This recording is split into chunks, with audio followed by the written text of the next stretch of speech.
Imagine waking up every day feeling invisible. The world walks past you, indifferent to your suffering.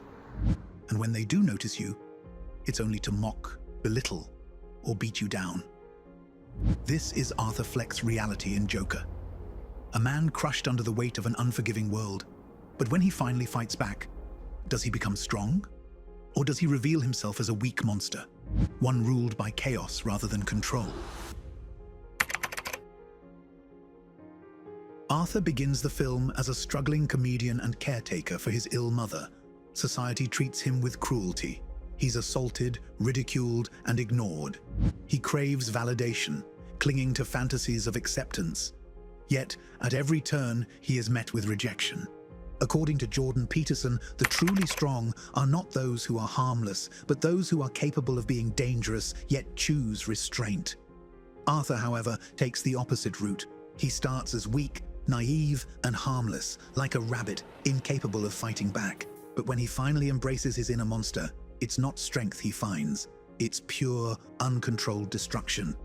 He doesn't master his rage, he becomes it, and that makes him weak. Had Arthur embraced true strength, his journey might have been different. Controlled power versus reckless violence.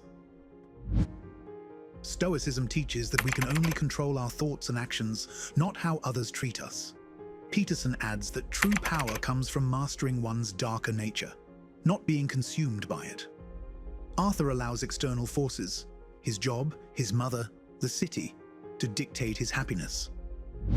Instead of rising above his suffering, he lets it define him, integrating the shadow versus being consumed by it. Peterson argues that true strength comes from confronting one's dark side and controlling it. Arthur, however, loses himself to his shadow, thinking that unleashing it will make him powerful. Instead, it only makes him destructive. Responsibility versus blame. Peterson states that people find meaning in responsibility, not impulsive pleasure. A strong man channels his suffering into growth and discipline. Arthur, however, shifts blame onto society and uses it as an excuse for his actions. He embraces anarchy, not accountability. When Arthur learns the truth about his mother's lies and is humiliated on national television, he believes he has no choice but to embrace chaos. But this is where the path of a strong monster and a weak one diverge. Peterson states, "You should be a monster, an absolute monster, and then learn how to control it." But Arthur never learns control. Instead, he lets his rage dictate his actions, mistaking destruction for strength. His final transformation into the Joker is not a moment of triumph, it's proof of his complete surrender. Arthur's downfall is not just about a man turning violent, it's about a man who mistakes recklessness for power. He thinks he has become strong, but in reality, he is still ruled by the world around him. True warriors, true monsters, are dangerous because they choose when to act. Arthur has no such choice. He is led entirely by his pain and rage.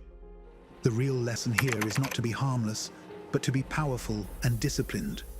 The world is often unjust, and suffering is inevitable.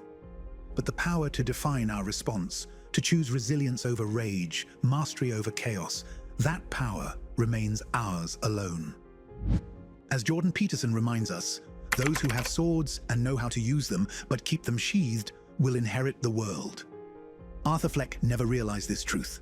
Instead, he mistook losing control for gaining power, and that is why he was never truly strong.